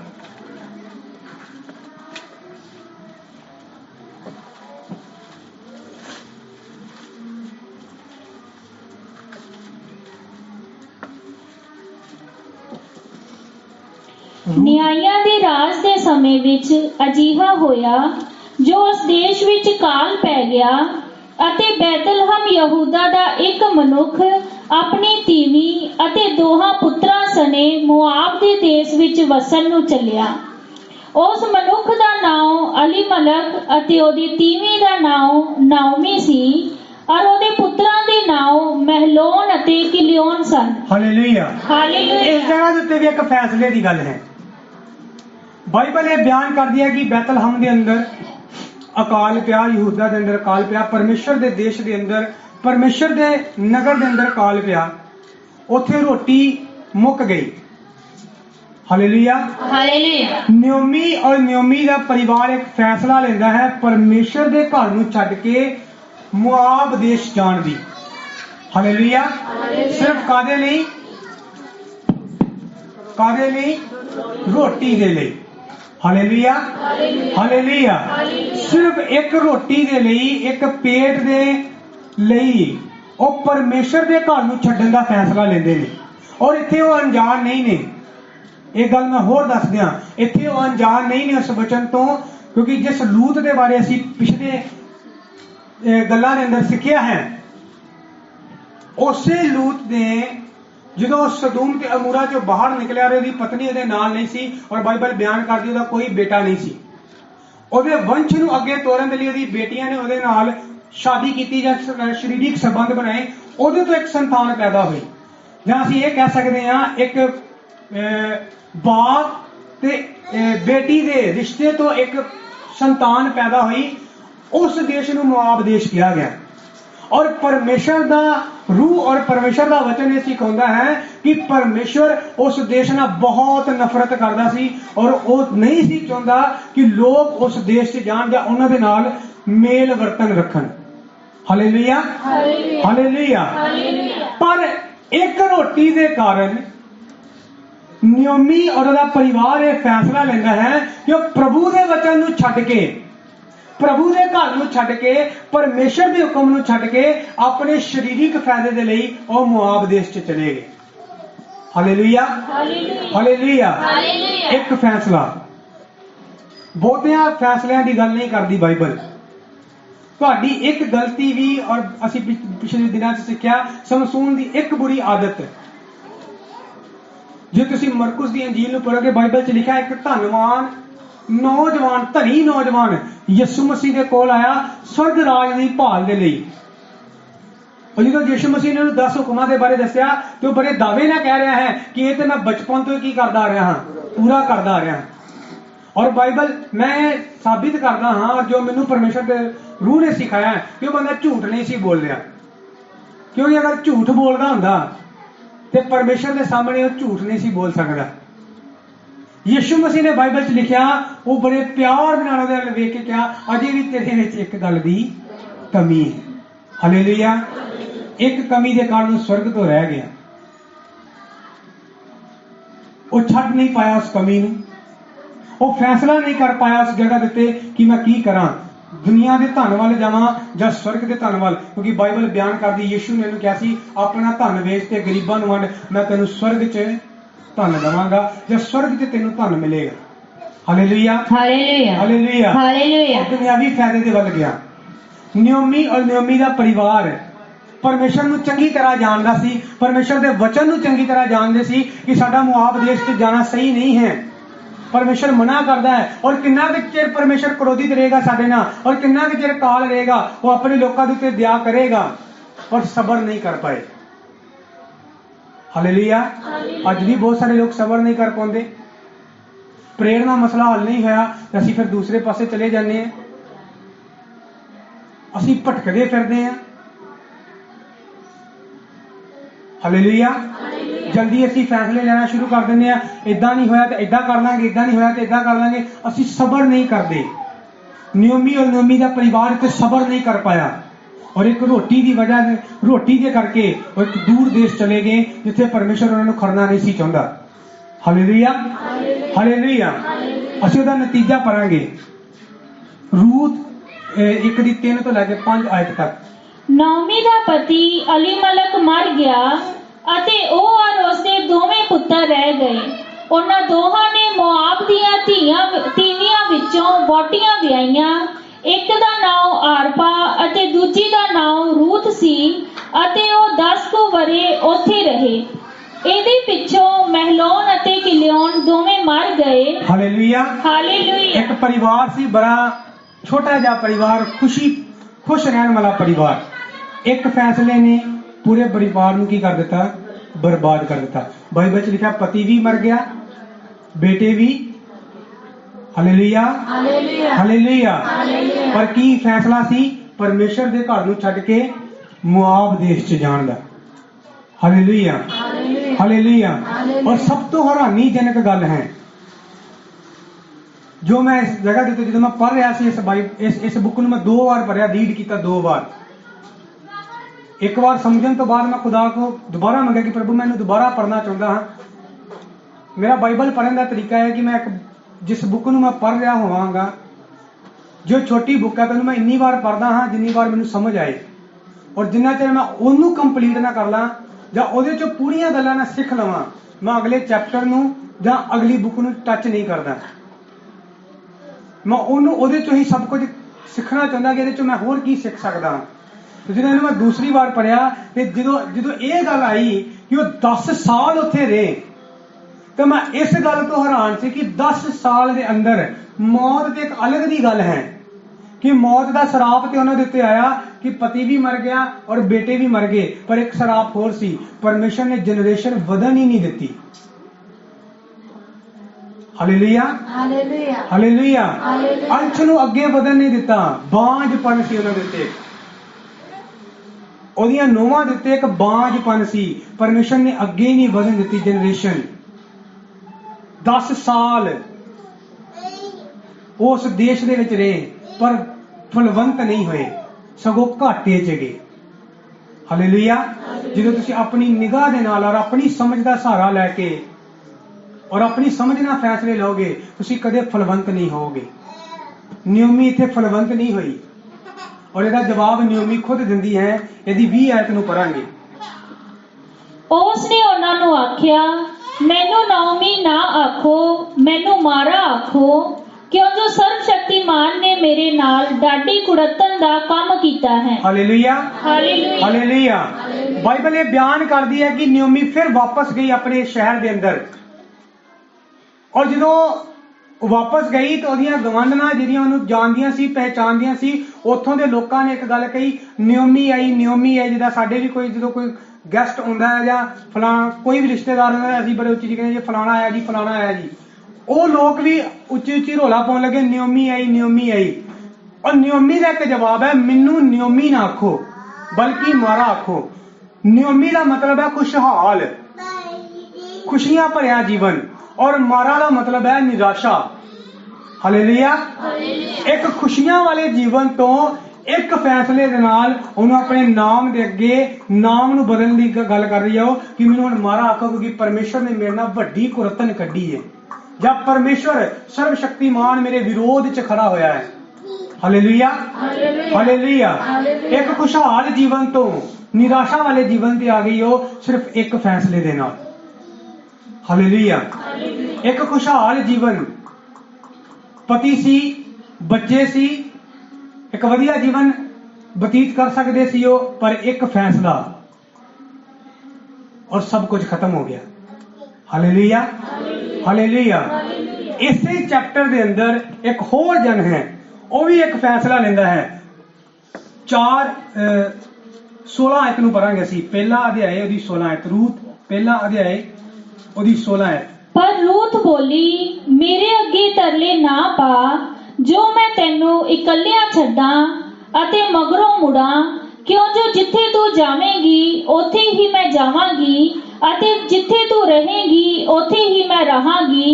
तेरे लोग सो मेरे लोग, अते तेरा परमेश्वर सो मेरा परमेश्वर होवेगा। Hallelujah hallelujah hallelujah. हालेलुया। इस जगह ते रूथ एक फैसला लेंदी है, परमेश्वर के घर जाण दा, परमेश्वर के लोकां 'च जाण दा, परमेश्वर नूं अपना मुक्तिदाता या परमेश्वर नूं अपना परमेश्वर मनण दा, या नियोमी दे परमेश्वर नूं अपना परमेश्वर मनण दा। Hallelujah hallelujah. और बाइबल ये बयान करदी है, मुआबन सी, परमेश्वर उन्हें पसंद नहीं सी करदा, ओदी कौम नूं पसंद नहीं सी करदा। जिहड़ी इहदी जठानी सी, बाइबल ये बयान करदी है कि जदों अपने घर वापस चली गई, ते नियोमी दे शब्द ये नहीं सी कि अपने घर चली गई, नियोमी दे शब्द सी, वेख वो अपने देवतियां दे कोल वापस चली गई। हालेलुया। पर इत्थे एक रूथ एक फैसला लेंदी है प्रभु दे घर जाण दा, कि मैं तेनू कदे नहीं छड्डांगी, तेरे लोक मेरे लोक होणगे, तेरा परमेश्वर मेरा परमेश्वर होएगा। वो एक पाप वाली जनरेशन चों निकली है, लूत दी जनरेशन चों, और परमेश्वर उस जनरेशन नूं, उस कौम नूं, उन्हां लोकां नूं पसंद नहीं करदा। पर फिर भी ओदा एक फैसला, फिर परमेश्वर दे वल मुड़ना, और परमेश्वर नूं अपना यहोवा परमेश्वर नूं अपना परमेश्वर मनना और मुक्तिदाता मनना। ਕਿ ਉਹੀ ਅੱਜ ਤੋਂ ਬਾਅਦ ਮੇਰਾ ਪਰਮੇਸ਼ਰ ਹੋਏਗਾ, ਤੇਰੇ ਲੋਕ ਹੀ ਮੇਰੇ ਲੋਕ ਹੋਣਗੇ। ਉਹਦੀ ਜ਼ਿੰਦਗੀ ਨੂੰ ਬਦਲ ਦਿੱਤਾ ਉਹਨੇ, ਉਹਦੀ ਜਨਰੇਸ਼ਨ ਨੂੰ ਬਦਲ ਦਿੱਤਾ। ਔਰ ਕਿਵੇਂ ਬਦਲਿਆ, ਅਸੀਂ ਉਹਦੇ 4 ਅਧਿਆਇ ਦੀ 13 ਆਇਤ ਨੂੰ ਪੜਾਂਗੇ। ਤਦ ਬੋਅਜ਼ ਨੇ ਰੂਥ ਨੂੰ ਲਿਆ ਅਤੇ ਉਹ ਉਸਦੀ ਪਤਨੀ ਹੋ ਗਈ, ਅਤੇ ਜਦ ਉਸਨੇ ਉਹਦੇ ਨਾਲ ਸੰਗ ਕੀਤਾ ਤਾਂ ਯਹੋਵਾ ਨੇ ਉਹਨੂੰ ਗਰਭ ਦੀ ਬਖਸ਼ੀਸ਼ ਦਿੱਤੀ। ਅਤੇ 17 ਆਇਤ ਨੂੰ ਪੜਾਂਗੇ। ਤਦ ਉਹਦੀਆਂ ਗੁਆਂਢਣਾਂ ਨੇ ਉਹਦਾ ਨਾਮ ਧਰ ਕੇ ਆਖਿਆ, ਨਾਓਮੀ ਦੇ ਲਈ ਪੁੱਤਰ ਜੰਮਿਆ, ਅਤੇ ਉਹਨਾਂ ਨੇ ਉਸਦਾ ਨਾਮ ਓਬੇਦ ਧਰਿਆ। ਉਹ ਯਸੀ ਦਾ ਪਿਤਾ ਸੀ ਅਤੇ ਦਾਊਦ ਦਾ ਬਾਬਾ ਸੀ। Hallelujah, hallelujah. ਇੱਕ ਕੌਮ ਜਿਹਨੂੰ ਪਰਮੇਸ਼ਰ ਪਸੰਦ ਨਹੀਂ ਸੀ ਕਰਦਾ, ਉਸ ਔਰਤ ਦੇ, ਰੂਥ ਦੇ ਇੱਕ ਫੈਸਲੇ ਨੇ ਉਹਦੀ ਜਨਰੇਸ਼ਨ ਨੂੰ ਬਦਲ ਦਿੱਤਾ, ਉਹਦੇ ਹਾਲਾਤ ਨੂੰ ਬਦਲ ਦਿੱਤਾ। ਜਿਸ ਕੌਮ ਨੂੰ ਪਰਮੇਸ਼ਰ ਪਸੰਦ ਵੀ ਨਹੀਂ ਸੀ ਕਰਦਾ, ਉਸੇ ਕੌਮ ਦੀ ਔਰਤ ਦਾਊਦ ਦੀ ਪਰਦਾਦੀ ਬਣੀ, ਔਰ ਯਿਸੂ ਮਸੀਹ ਦਾਊਦ ਦੀ ਅੰਸ਼ ਚ ਆਇਆ। ਜਦੋਂ ਤੁਸੀਂ ਮੱਤੀ ਦੀ ਅੰਜੀਲ ਉਹਦਾ 1 ਅਧਿਆਇ ਦੀ 5 ਆਇਤ ਨੂੰ ਪੜੋਗੇ, ਯਿਸੂ ਮਸੀਹ ਦੀ ਵੰਸ਼ਾਵਲੀ ਕਿ ਕਿਵੇਂ ਆਦਮ ਤੋਂ ਲੈ ਕੇ ਯਿਸੂ ਮਸੀਹ ਤੱਕ ਲੋਕ ਆਉਂਦੇ ਗਏ। ਔਰ ਉਹਦੇ ਅੰਦਰ ਰੂਥ ਦਾ ਨਾਮ ਵੀ ਆਏਗਾ ਕਿ ਰੂਥ ਦਾਊਦ ਦੀ ਪਰਦਾਦੀ ਸੀ। ਔਰ ਉਸ ਤੋਂ ਬਾਅਦ ਅੱਗੇ ਪ੍ਰੋਸੀਜਰ ਚੱਲਦਾ ਹੈ ਕਿ ਦਾਊਦ ਯਿਸੂ ਮਸੀਹ ਦੀ ਅੰਸ਼ ਚੋਂ, ਯਿਸੂ ਮਸੀਹ ਦਾਊਦ ਦੀ ਅੰਸ਼ ਚੋਂ। ਹਾਲੇਲੂਇਆ। ਇਹ ਕੋਈ ਛੋਟੀ ਜੀ ਬਰਕਤ ਨਹੀਂ ਹੈ। ਇੱਕ ਜਨਰੇਸ਼ਨ ਜਿਹਨੂੰ ਪਰਮੇਸ਼ਰ ਪਸੰਦ ਵੀ ਨਹੀਂ ਸੀ ਕਰਦਾ, ਜਿਸ ਤੋਂ ਪਰਮੇਸ਼ਰ ਘਿਰਨਾ ਕਰਦਾ ਸੀ, ਜਿਹਦੇ ਵੱਲੋਂ ਪਰਮੇਸ਼ਰ ਕਹਿੰਦਾ ਸੀ ਇਸ ਕੌਮ ਨੂੰ ਮਿਲਣਾ ਹੀ ਨਹੀਂ, ਇਸ ਦੇਸ਼ 'ਚ ਜਾਣਾ ਹੀ ਨਹੀਂ। ਪਰ ਉਸ ਔਰਤ ਨੇ ਇੱਕ ਡਿਸੀਜਨ ਨੇ ਕਿ ਉਸ ਪਾਪ ਵਾਲੀ ਜ਼ਿੰਦਗੀ ਨੂੰ ਛੱਡ ਕੇ, ਉਸ ਪਾਪ ਵਾਲੇ ਦੇਵੀ ਦੇਵਤਿਆਂ ਨੂੰ ਛੱਡ ਕੇ ਉਹਨੇ ਪਰਮੇਸ਼ਰ ਦੇ ਵੱਲ ਮੁੜਨਾ ਚਾਹਿਆ। ਔਰ ਉਹਦੀ ਇੱਕ ਫੈਸਲੇ ਨੇ ਉਹਦੀ ਜਨਰੇਸ਼ਨ ਬਦਲ ਦਿੱਤੀ। ਹਾਲੇਲੂਇਆ। ਜਾਂ ਉਹਦੇ ਹਾਲਾਤ ਬਦਲ ਦਿੱਤੇ। ਇਹ ਰੂਥ ਦੇ ਫੈਸਲੇ ਦਾ ਨਤੀਜਾ ਸੀ। ਇਸੇ ਲਈ ਮੈਂ ਕਿਹਾ ਸੀ ਆਪਣੇ ਗਵਾਂਢੀ ਨੂੰ, ਕਹੋ ਤੁਹਾਡਾ ਫੈਸਲਾ ਕੀ ਹੈ? ਅੱਜ ਤੁਸੀਂ ਕੀ ਫੈਸਲਾ ਲੈਂਦੇ ਹੋ? ਲੂਤ ਦੀ ਤਰ੍ਹਾਂ ਅੱਖਾਂ ਦਾ ਡਿੱਠਾ ਕਰਨਾ, ਨਿਯੋਮੀ ਦੀ ਤਰ੍ਹਾਂ ਸਿਰਫ ਸਰੀਰ ਦੇ ਲਈ ਹੀ ਕੁਝ ਕਰਨਾ, ਜਾਂ ਅਬਰਾਹਮ ਦੀ ਤਰ੍ਹਾਂ ਪਰਮੇਸ਼ਰ ਦੇ ਅਨੁਗ੍ਰਹਿ ਦੇ ਨਾਲ ਔਰ ਪਰਮੇਸ਼ਰ ਦੀ ਇੱਛਾ ਨਾਲ ਚੱਲਣਾ, ਜਾਂ ਰੂਥ ਦੇ ਤਰ੍ਹਾਂ ਹਰ ਇੱਕ ਪਾਪ ਨੂੰ, ਹਰ ਇੱਕ ਬਦੀ ਨੂੰ ਛੱਡ ਕੇ ਪਰਮੇਸ਼ਰ ਦੇ ਪਿੱਛੇ ਚੱਲਣ ਦਾ ਫੈਸਲਾ ਲੈਣਾ। ਤੁਹਾਡਾ ਇੱਕ ਫੈਸਲਾ ਹੀ ਤੁਹਾਡੀ ਬਰਕਤ ਦਾ। ਬਾਈਬਲ ਇਹ ਬਿਆਨ ਕਰਦੀ, ਜਦੋਂ ਮੂਸਾ ਪ੍ਰਚਾਰ ਕਰਦਾ ਸੀ ਇਸਰਾਇਲ ਦੇ ਵਿੱਚ,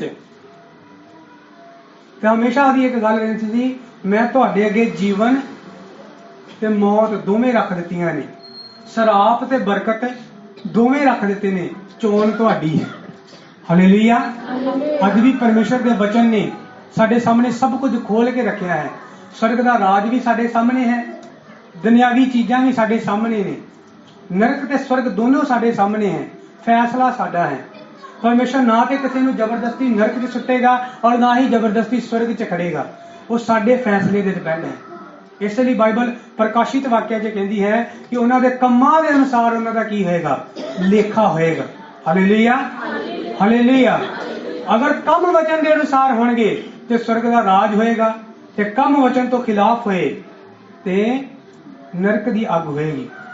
ਹਾਲੇਲੂਇਆ। ਉਸੇ ਤਰ੍ਹਾਂ ਇਸ ਧਰਤੀ ਦੇ ਉੱਤੇ ਵੀ ਅਗਰ ਤੁਸੀਂ ਪਰਮੇਸ਼ਰ ਦਾ ਅਨੁਗ੍ਰਹਿ ਔਰ ਪਰਮੇਸ਼ਰ ਦੀਆਂ ਬਰਕਤਾਂ ਆਪਣੀ ਜ਼ਿੰਦਗੀ 'ਚ ਦੇਖਣਾ ਚਾਹੁੰਦੇ ਹੋ, ਜੋ ਅਬਰਾਹਮ ਨੇ ਵੇਖੀਆਂ, ਜੋ ਰੂਥ ਨੇ ਵੇਖੀਆਂ, ਤੇ ਫਿਰ ਉਹ ਕਰੋ ਜੋ ਪਰਮੇਸ਼ਰ ਦੀ ਨਿਗਾਹ 'ਚ ਸਹੀ ਹੈ। ਉਹ ਨਾ ਕਰੋ ਜੋ ਸਾਡੀ ਨਿਗਾਹ 'ਚ ਸਹੀ ਹੈ। ਉਹ ਫੈਸਲਾ ਲਓ ਜੋ ਪਰਮੇਸ਼ਰ ਦੀ ਨਿਗਾਹ 'ਚ ਸਹੀ ਹੈ। ਪਰਮੇਸ਼ਰ ਕੀ ਚਾਹੁੰਦਾ ਹੈ? ਵਚਨ ਕੀ ਮੈਨੂੰ ਕਹਿ ਰਿਹਾ ਹੈ? ਕੀ ਮੈਂ ਖਾ ਸਕਦਾ ਹਾਂ? ਕੀ ਮੈਂ ਪੀ ਸਕਦਾ ਹਾਂ? ਕੀ ਮੈਂ ਪਹਿਨ ਸਕਦਾ ਹਾਂ? ਕੀ ਮੈਂ ਜਾ ਸਕਦਾ ਹਾਂ? ਕੀ ਮੈਂ ਬੋਲ ਸਕਦਾ ਹਾਂ? ਕੀ ਮੈਂ ਦੇਖ ਸਕਦਾ ਹਾਂ? ਵਚਨ ਮੈਨੂੰ ਕੀ ਕਹਿ ਰਿਹਾ ਹੈ? ਔਰ ਅਗਰ ਤੁਸੀਂ ਆਪਣੀ ਮਨਮਰਜ਼ੀ ਦੇ ਅਨੁਸਾਰ ਚੱਲੋਗੇ ਕਿ ਮੇਰੇ ਦਿਲ ਨੂੰ ਇਹ ਚੰਗਾ ਲੱਗਦਾ ਹੈ, ਤੇ ਤੁਸੀਂ ਆਪਣੀ ਇੱਛਾ ਦੇ ਅਨੁਸਾਰ ਕਰ ਸਕਦੇ ਹੋ। ਪਰਮੇਸ਼ਰ ਤੁਹਾਨੂੰ ਰੋਕਣ ਦੇ ਲਈ ਨਹੀਂ ਆਏਗਾ, ਪਰ ਉਹਦਾ ਨਤੀਜਾ ਐਸਾ ਹੋਏਗਾ ਕਿ ਜਿੱਦਾਂ ਨਿਯੋਮੀ ਕਹਿੰਦੀ, ਔਰ ਨਿਯੋਮੀ ਨਾ ਕਹੋ ਮਾਰਾ ਕਹੋ, ਤੇ ਤੁਸੀਂ ਇੱਕ ਖੁਸ਼ਹਾਲ ਜ਼ਿੰਦਗੀ ਤੋਂ ਨਿਰਾਸ਼ਾ ਵਾਲੀ ਜ਼ਿੰਦਗੀ 'ਚ ਆ ਜਾਓਗੇ। Hallelujah, hallelujah.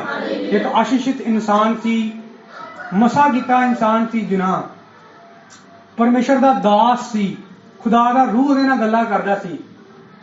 ਪਰ ਤੁਹਾਨੂੰ ਪਤਾ ਹੈ, ਜਦੋਂ ਉਹ ਉਸ ਬਾਈਬਲ ਨੂੰ ਜਦੋਂ ਅਸੀਂ ਅੱਛੇ ਤਰੀਕੇ ਨਾਲ ਪੜ੍ਹਦੇ ਹਾਂ, ਤੇ ਜਦੋਂ ਤੂਫਾਨ ਆਇਆ ਤੇ ਉਹ ਕਾਰਨ ਨਿਕਲਿਆ ਸੀ ਤੂਫਾਨ ਦਾ। ਲੋਕ ਆਸ਼ੀਸ਼ ਦਾ ਕਾਰਨ ਬਣਦੇ ਨੇ, ਉਹ ਉਸ ਵਿਪਤਾ ਦਾ ਕਾਰਨ ਸੀ। ਲੋਕ ਉਹਨੂੰ ਕਹਿਣ ਲੱਗੇ ਤੂੰ ਹੀ ਵਿਪਤਾ ਦਾ ਕਾਰਨ ਹੈ, ਇਹਨੂੰ ਥੱਲੇ ਸੁੱਟ ਦਿਓ। ਹਾਲੇਲੂਇਆ। ਅਸੀਂ ਆਸ਼ੀਸ਼ ਦਾ ਕਾਰਨ ਬਣਨਾ ਹੈ, ਕਿਉਂਕਿ ਬਾਈਬਲ ਨੇ ਸਾਨੂੰ ਆਸ਼ੀਸ਼ ਦਾ ਕਾਰਨ ਬਣਨ ਦੇ ਲਈ ਕਿਹਾ ਹੈ। ਦੂਸਰਿਆਂ ਦੇ ਲਈ ਵੀ ਕਈ ਵਾਰ ਸਾਡੇ ਫੈਸਲੇ ਸਾਡੇ ਪਰਿਵਾਰ ਦੇ ਲਈ ਵਿਪਤਾ ਦਾ ਕਾਰਨ ਬਣਦੇ ਨੇ, ਸਾਡੀ ਕਲੀਸਿਆ ਦੇ ਲਈ ਵਿਪਤਾ ਦਾ ਕਾਰਨ ਬਣਦੇ ਨੇ, ਆਤਮਿਕ ਪਰਮੇਸ਼ਰ ਦੇ ਰਾਜ ਦੇ ਲਈ ਵਿਪਤਾ ਦਾ ਕਾਰਨ ਬਣਦੇ ਨੇ। Hallelujah, hallelujah.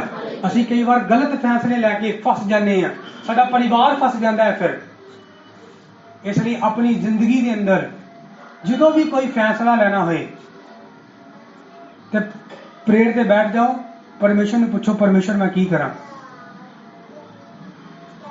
ਅਗਰ ਤੇ ਵਚਨ ਦੇ ਅਨੁਸਾਰ ਜੋ ਕੁਝ ਤੁਸੀਂ ਕਰ ਰਹੇ ਹੋ ਵਚਨ ਦੇ ਅਨੁਸਾਰ ਹੈ ਤੇ ਪਰਮੇਸ਼ਰ ਤੁਹਾਨੂੰ ਆਸ਼ੀਸ਼ਿਤ ਕਰੇਗਾ। ਪਰ ਅਗਰ ਤੁਸੀਂ ਵਚਨ ਤੋਂ ਬਾਹਰ ਹੋ ਤਾਂ ਤੁਸੀਂ ਉਸ ਵਿਪਤਾ ਨੂੰ ਆਪ ਛੇੜਿਆ ਹੈ। Hallelujah, hallelujah. ਆइए अपनी ਅੱਖਾਂ ਨੂੰ ਬੰਦ ਕਰੀਏ, ਆਪਣੇ ਸਿਰਾਂ ਨੂੰ ਪਰਮੇਸ਼ਰ ਦੀ ਹਜ਼ੂਰੀ ਚ ਕਰੀਏ ਤੇ ਪਰਮੇਸ਼ਰ ਨੂੰ ਕਹੀਏ ਪ੍ਰਭੂ ਮੈਨੂੰ ਸਮਝ ਦੇ ਤਾਂ ਜੋ ਮੈਂ ਤੇਰੀ ਦਿੱਤੀ ਸਮਝ ਦੇ ਨਾਲ ਆਪਣੀ ਜ਼ਿੰਦਗੀ ਦੇ ਫੈਸਲੇ ਲੈ ਸਕਾਂ ਔਰ ਤੇਰੇ ਨਾਮ ਦੀ ਮਹਿਮਾ ਦਾ ਕਾਰਨ ਬਣਾ।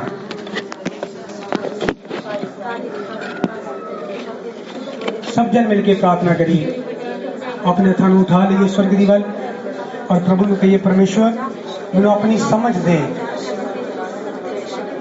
पवित्र आत्मा जी मेरी सहायता करो ताकि मैं अपनी जिंदगी के फैसले ਤੁਹਾਡੇ वचन के अनुसार ले सका और ਤੁਹਾਡੇ वचन के अनुसार जीवन ਨੂੰ ਬਤੀਤ ਕਰਾਂ।